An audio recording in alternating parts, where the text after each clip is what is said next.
Dans le vacarme habituel du hangar 7, au cœur de la base aérienne de Falkenberg, en Allemagne, le rire d'un des jeunes techniciens résonna avec une bravade insouciante.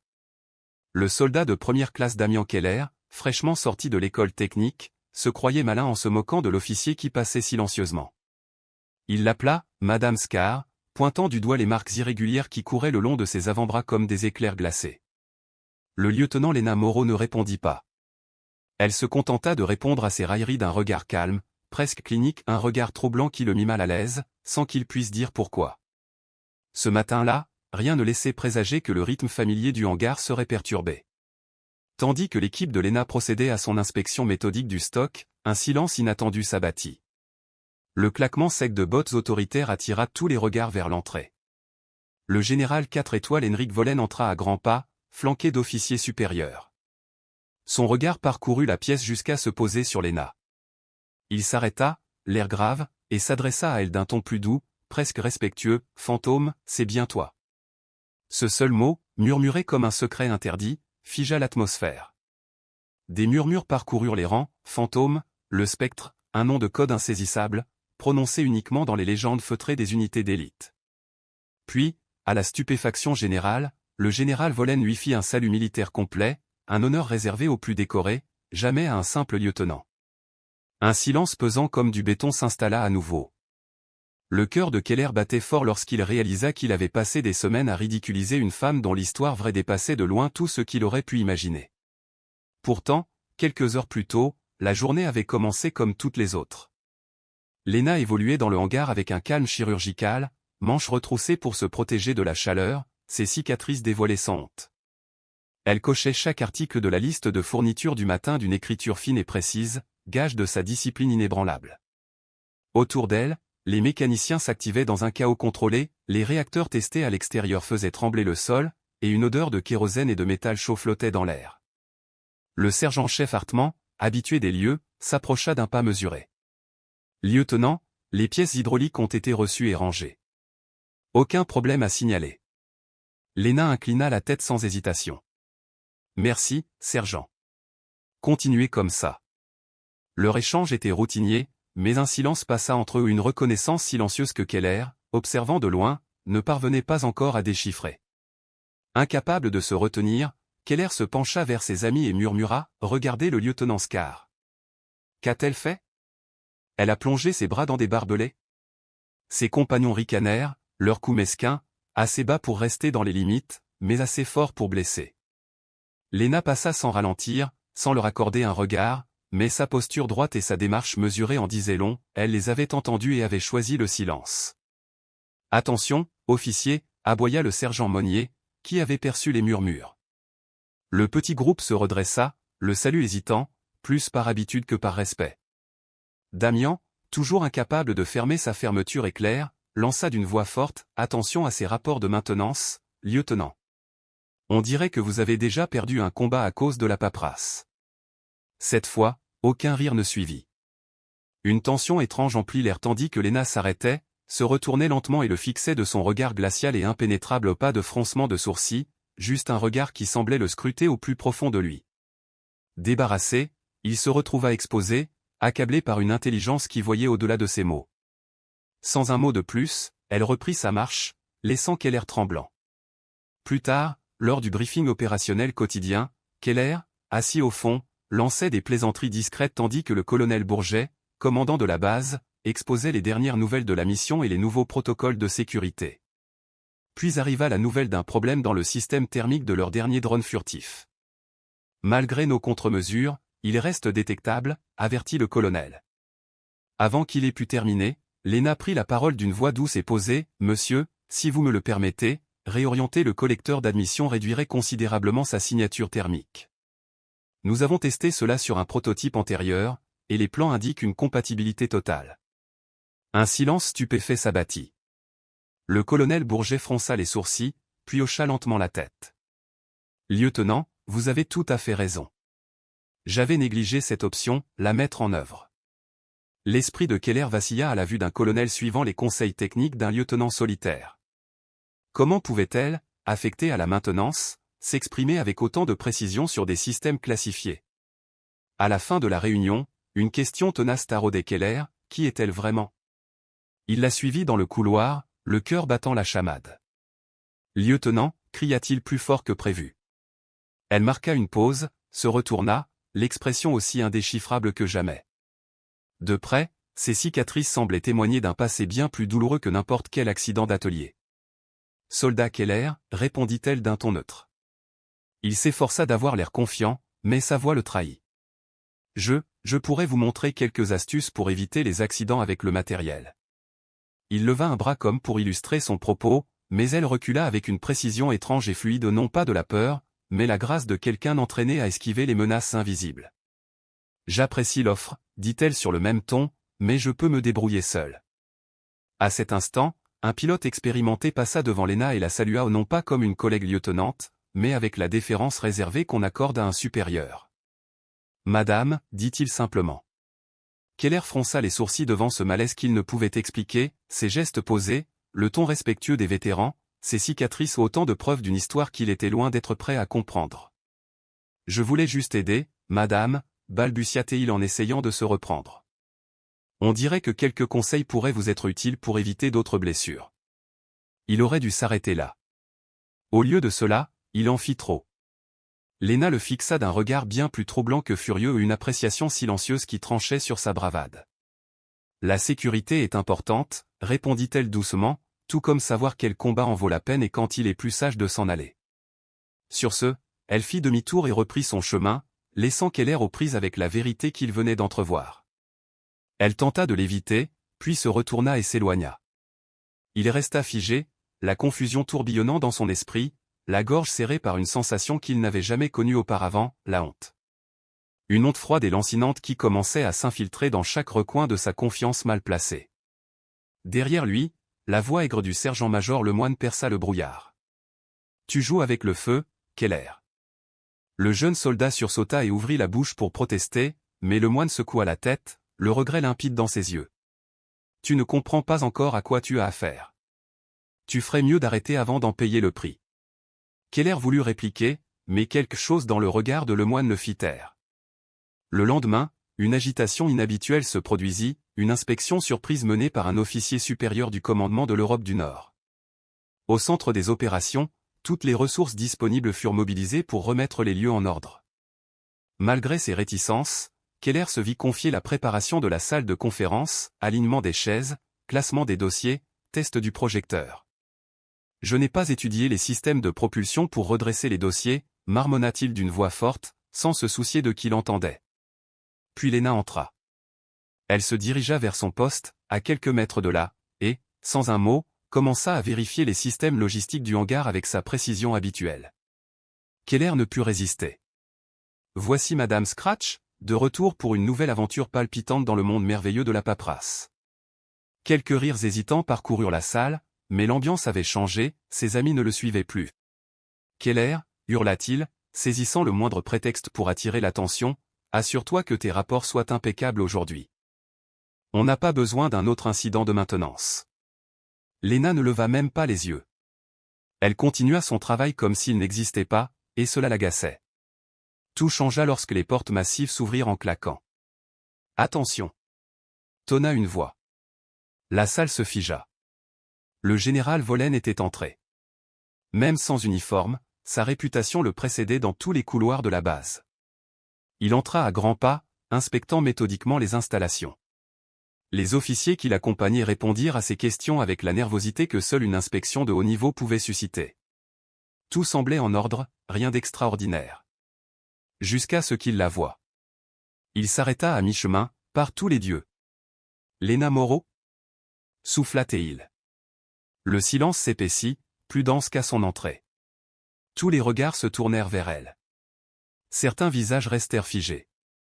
Le spectre chuchota un commandant à son aide de camp, la figure légendaire derrière l'opération Eclipse, l'histoire murmurée d'une exfiltration impossible dans le désert sous le feu ennemi. Personne ne pouvait le confirmer, et pourtant tout le monde la respectait. De temps à autre, son nom surgissait lors de briefings feutrés, jamais prononcé à voix haute, le spectre. Le général Vollen se redressa et offrit le premier salut ou une grave violation du protocole.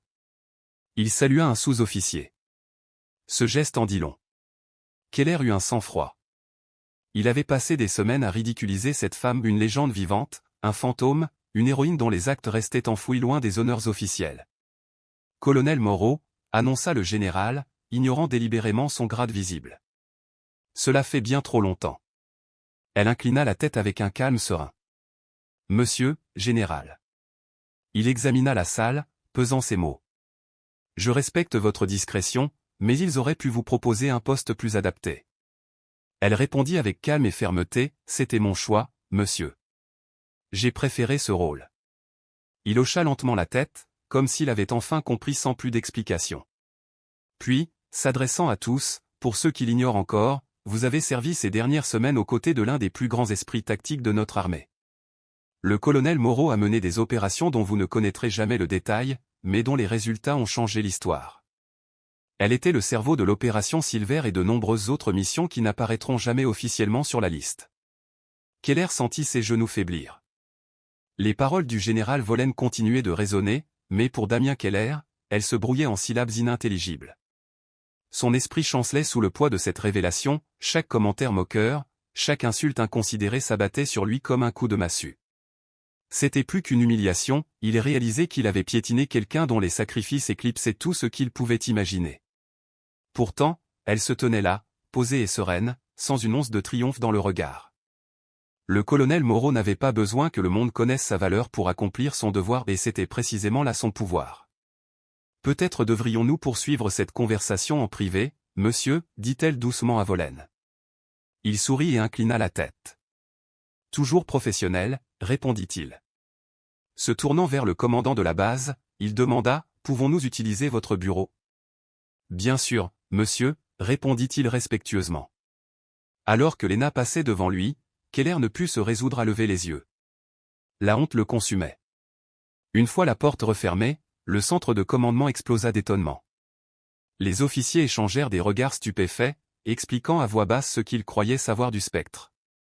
Ceux qui avaient entendu parler d'Ombre d'Argent considéraient désormais Lena avec une révérence nouvelle. Plus personne ne riait. Le sergent-chef Hartmann, celui-là même qui avait mis Keller en garde dans le hangar, s'approcha de lui en silence. Au bout d'un moment, il dit, « Je vous avais dit de faire attention. Certains ne sont pas ce qu'ils paraissent. » Keller baissa la tête, les mots lui manquaient. « Je ne savais pas, » s'étrangla-t-il. « C'était là le but, » répondit Hartmann. « Maintenant, la vraie question est de savoir ce que vous ferez de ces connaissances. » Quelques minutes plus tard, les portes s'ouvrirent à nouveau. Le général Vollen apparut le premier, suivi du colonel et de Lena. Aucun ne trahissait d'émotion, mais l'atmosphère elle-même était chargée, comme si chacun comprenait désormais que le calme apparent de la base reposait sur des épaules bien plus lourdes qu'il ne l'avait imaginé. « Retournez à vos postes, » ordonna le général. Le colonel Moreau conservera son poste actuel, conformément à sa demande. Je vous demande à tous de respecter la confidentialité de son identité et de son histoire. À l'extérieur de la pièce, elle était le lieutenant Moreau, officier de maintenance. Oui, monsieur, résonna-t-il dans l'espace où une réponse plus claire, plus sincère que toutes celles entendues auparavant. Alors que le général partait, accompagné de Lena, il s'arrêta devant Keller. « Ce n'est pas vous, soldat ?» demanda-t-il en le regardant dans les yeux. « Première classe Keller, n'est-ce pas ?» Vollen jeta un coup d'œil à Lena, partageant un regard silencieux que Keller ne put déchiffrer, puis dit simplement, « Continuez, soldat. » Et il partit. Keller resta figé jusqu'à ce que la porte se referme, puis s'écroula contre le mur le plus proche, respirant par à-coups. Le sergent-major Lemoine apparut, les bras croisés, l'air sévère mais sans amertume.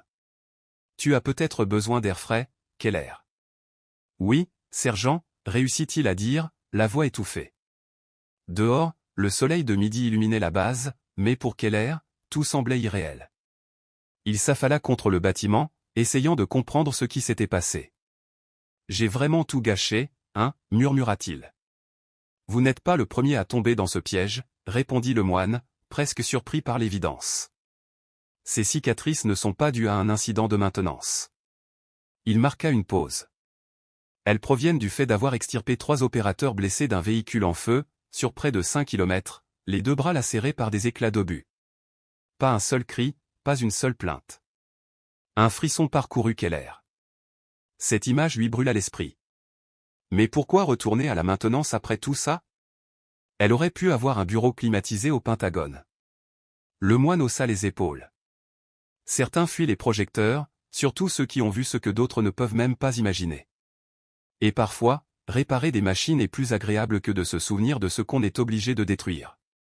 Le moine secoua lentement la tête. Le monde avait basculé autour de lui, et chaque contour se dessinait désormais avec une clarté saisissante. Dans les jours qui suivirent, la vie sur la base reprit son rythme habituel, mais rien ne semblait plus pareil. Ceux qui autrefois méprisaient Lena ou la traitaient avec une condescendance à peine voilée la considéraient désormais avec un respect silencieux et sincère. Elle, cependant, continuait exactement comme avant, même routine méthodique, même concentration sereine, même efficacité discrète. Pas de fanfare, pas de récit vantard, seulement le service constant et rigoureux qu'elle offrait sans un mot. Et Keller avait changé, lui aussi. Les plaisanteries et les poses arrogantes avaient disparu. Il accomplissait ses tâches avec un sérieux tranquille, écoutant davantage et parlant moins. Quand ses amis lui demandaient ce qu'il avait changé, il haussait simplement les épaules, refusant de trahir le poids de ce qu'il avait vu, appris et finalement compris. Un après-midi, il croisa Lena à l'atelier de maintenance. Elle guidait un groupe de nouveaux techniciens à travers les systèmes hydrauliques des chasseurs tactiques, corrigeant les erreurs avec douceur et saluant les succès avec calme. Point d'opération secrète, pas de regard supérieur, juste de la précision, de la pédagogie et une gentillesse presque surnaturelle. Elle a toujours eu un don, dit une voix derrière lui. C'était Hartmann. Même avant tout ça, avant qu'elle ne devienne le spectre. Keller jeta un coup d'œil à Lena, qui continuait à enseigner comme si tout le monde avait essayé et échoué une douzaine de fois avant d'y parvenir. Hartmann ajouta doucement, je l'ai rencontrée pour la première fois à son engagement. Elle avait déjà ce don, anticiper les pannes avant qu'elles ne surviennent, anticiper les ennuis. Plus tard, elle a fait de même avec les mouvements ennemis, lisant le champ de bataille comme un manuel de maintenance. Keller comprenait maintenant, et il sentit quelque chose en lui se réparer lentement, irrévocablement. La vie à Falkenberg prit son nouveau rythme. Les ordres étaient clairs, à l'extérieur du centre de commandement, Lena ou le sergent Moreau devait être traité avec la dignité que méritait son grade. Si personne n'en parlait, chacun savait que ce qui paraissait autrefois anodin revêtait désormais une signification profonde. Chaque échange du technicien, chaque geste précis, chaque directive de sa part révélait une maîtrise que personne n'osait ignorer. Keller lui-même continua de se transformer. Il travaillait plus dur, parlait moins, écoutait davantage. Il réapprit ce que signifiait être soldat, cette fois avec humilité. De temps à autre, il passait devant les avions de transport et échangeait de brefs hochements de tête avec les agents de la haine. Leurs interactions, autrefois tendues, étaient désormais empreintes de respect. 2 semaines après la visite du général, Keller se retrouva seul dans le hangar principal, aux prises avec un panneau de diagnostic récalcitrant. Il jura dans sa barbe, tira sur les fils, puis se calma et réessaya. Après une longue heure de silence, le système ronronna. Il s'autorisa un petit sourire de soulagement. Bon travail, lança Lena de l'autre côté du hangar. Ces panneaux sont parmi les plus capricieux. Merci, madame, répondit-il en hésitant avant de demander, puis-je vous demander quelque chose? Elle s'approcha lentement, s'arrêtant à distance respectueuse. Il prit une inspiration. Certains vétérans parlent de l'opération Silvrad toujours à voix basse, sans jamais donner de détails ou juste que c'était impossible. Lena le regarda un instant, l'air indéchiffrable. Tu veux savoir si c'était aussi terrible qu'on le dit? Il hocha la tête, et après une pause, elle dit doucement, le problème avec les missions impossibles, c'est qu'elles le restent jusqu'à ce que quelqu'un les réalise. Après cela, elles sont tout simplement difficiles et un soldat bien entraîné peut gérer la difficulté. Ce n'était pas vraiment une réponse, mais Keller comprenait que c'était tout ce qu'elle pouvait ou voulait offrir. Avant, dit-il doucement, je pensais que les plus grands soldats étaient ceux couverts de médailles, dont les histoires ressemblaient à de véritables films d'action. Et maintenant? Il croisa son regard, sa voix ferme mais paisible, maintenant, je crois que les plus grands sont ceux qui accomplissent ce qui doit l'être sans jamais attendre qu'on le sache. Un léger sourire effleura les lèvres de Lena. Finis ton travail et repose-toi, lui lança-t-elle en jetant un coup d'œil à sa montre. Oui, madame, répondit-il avec respect.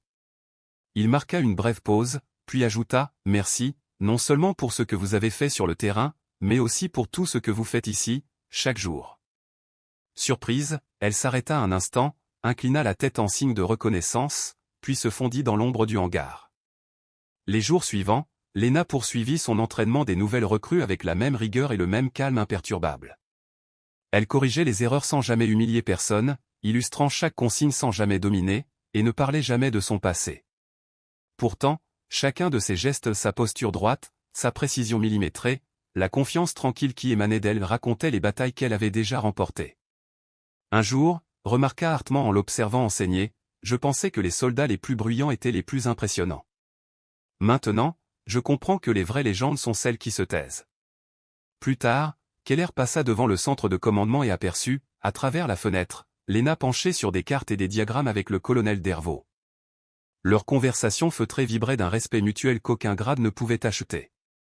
À cet instant, Damien Keller comprit qu'il ne connaîtrait jamais toute son histoire. Il n'apprendrait jamais les noms des soldats qu'elle avait sauvés ni ceux des ennemis qu'elle avait affrontés. Mais il avait découvert une vérité plus précieuse, la véritable force ne recherche pas la lumière. Les plus grands héros avancent dans l'ombre, accomplissant leur devoir jour après jour, sans attendre ni gloire ni reconnaissance, car le véritable courage brille de lui-même.